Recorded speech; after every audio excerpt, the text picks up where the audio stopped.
Hello mga kasirap! Tayo na't magluto ng simpleng ulam, masarap na at masustansya pa.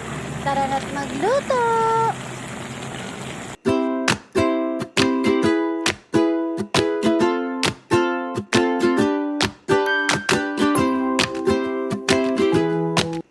I-ready na natin ang isdang galunggong. Alam niyo ba mga kasiram na ang galunggong help reduce the risk of cardiovascular or heart disease.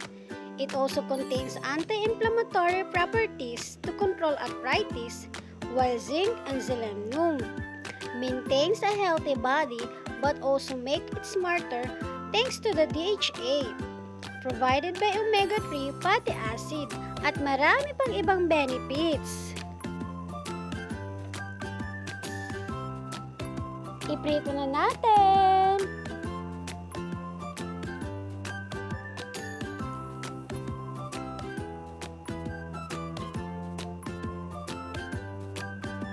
Painitin muna natin ang mantika para siguradong hindi didikit yung isda.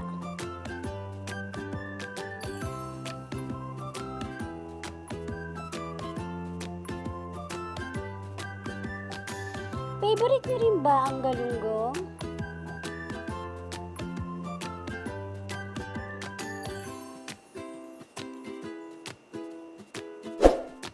Ayan, baliktarin natin.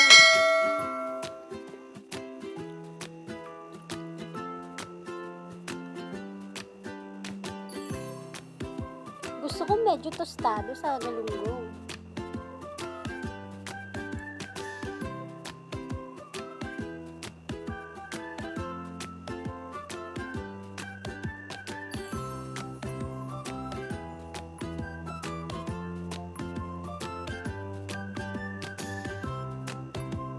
Ayan, ready na. I-set aside na muna natin.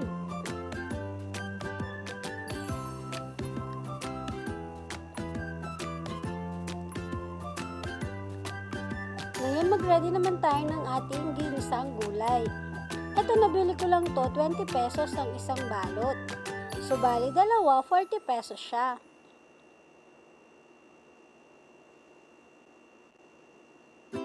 Hugasan muna natin.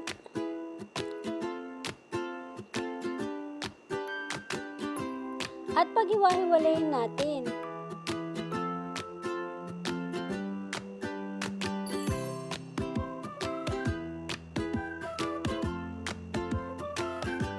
Mag-isa na tayo ng sibuyas at mantika.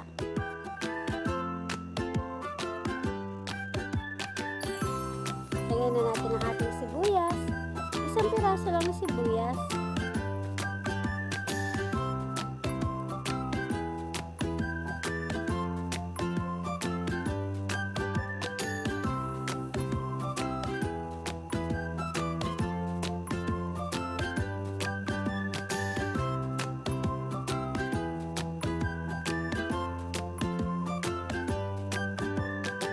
Sunod na natin ang bawang.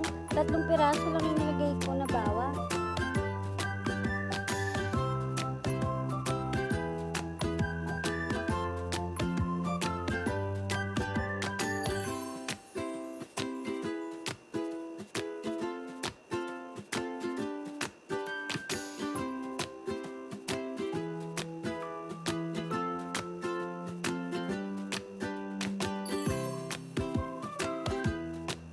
Ilagay na natin ang ating kamatis.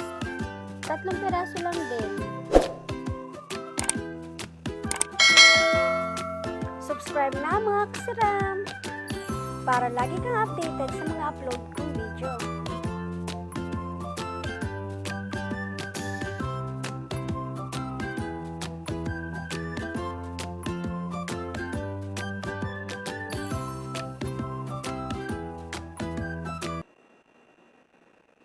Ilagay na natin muna ang ating sitaw.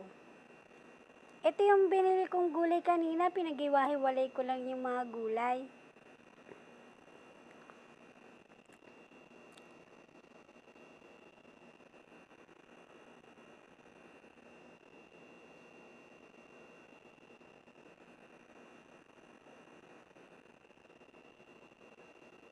Lagyan na natin ng 1 cup na tubig.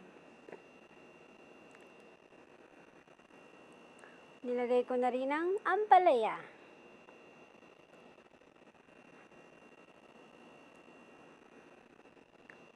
O diba mga kasiram, imaginein mo, 40 pesos lang yung nabili kong gulay, pero madami na siya. Lagyan natin ng paminta, pampalasa, konting asin,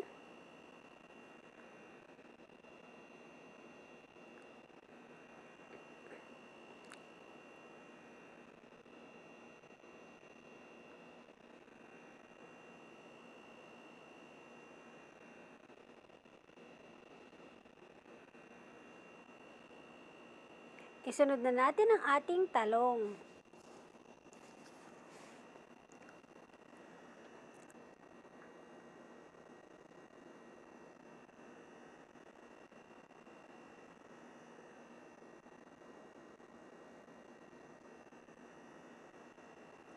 Kalabasa,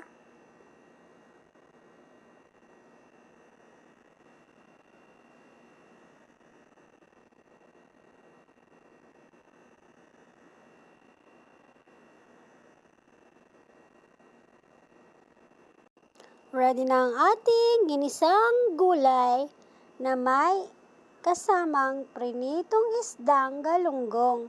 Tayo na't kumain! Thank you for watching!